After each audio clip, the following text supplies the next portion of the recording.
A commonly asked question of a lot of patients is, what should you do when somebody becomes suddenly breathless at home? Okay, so here, suddenly you have a person, your relative or someone in your house who suddenly becomes breathless.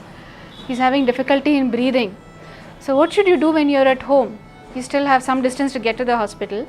So this is a quick guide that should help you see what you should do in such a situation. Okay, this is a patient, so just imagine this is one of your attendants. Okay. Now remember, when a patient is breathless, there are multiple reasons he can get breathless. Okay. Commonly it can be a problem with his heart. Okay. Or it could be with his breathing. He may be choking on something. Okay. Or there are other reasons also, like an anaphylactic reaction. Now what should you do at home? So whenever a patient is breathless, most of the people at home try to make them lie down. Don't make them lie down. Make them sit, bend a little forward and just calm them down. Okay. Once you calm them down, just tell them take slow deep breathing. Now watch for the other symptoms. Is the patient profusely sweating? Is he having chest pain? Right now he is holding his chest, so maybe it's a problem with his heart. Okay. Or can you hear a wheezing sound? Do you hear that kui kui sound, which can tell you that the patient has an underlying problem with the lungs? Or is he holding his throat? If he's holding his throat like this, okay, if he's holding his throat like this, that means he's choking on something. Either it's a reaction to food or he's actually choking on something like a piece of food or a chocolate. Is very common in children. Suddenly hold their throat like this, bend forward and are breathless, it usually means they're choking on something. Okay.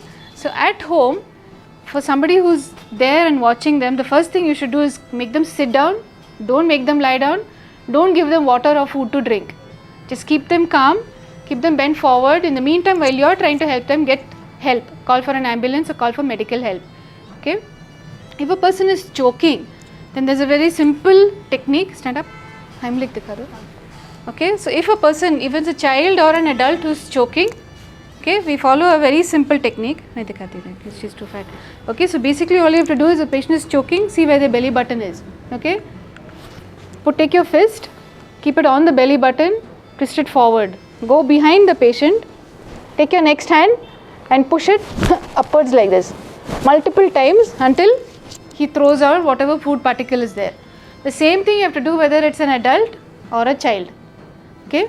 Now sit. So this is if the person is choking. If the same thing, if the patient is an asthmatic or a smoker and having what we call audible wheeze, you hear that kui kui sound, then what should you tell them to do is you make them make a mouth like you're whistling. Whistle martiralla angudi. Breathe in and breathe out like that. Breathe in normally and breathe out through what we call pursed lip breathing. Okay. This will help them. Breathe out as if you're whistling out. This will reduce their difficulty in breathing.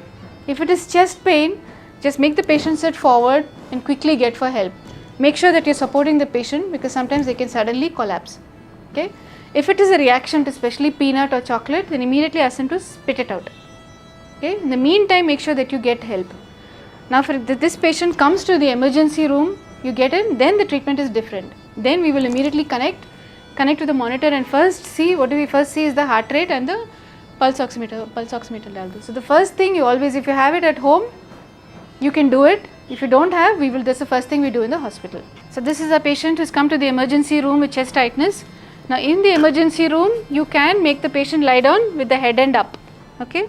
So immediately we check the pulse oximeter, we check the heart rate, we see what the baseline saturation is, check the blood pressure of the patient. Okay. The next thing we do is the sugars. So these are the basic things that we'll immediately do. Since he came in saying chest pain, once she does the sugar, she will immediately get the ECG machine. So you can see his heart rate is okay, his saturation is okay, ECG ला. हाँ ऐसे pretend कर दो बस.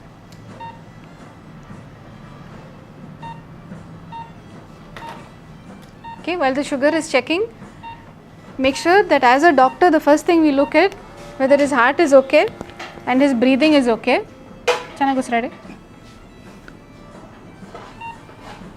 So every time the patient comes into the ER, the first thing we always check is whether the patient is conscious, circulation with the pulse, breathing and airway. These are the most important things which will start be reading, so you can see that his vitals are okay.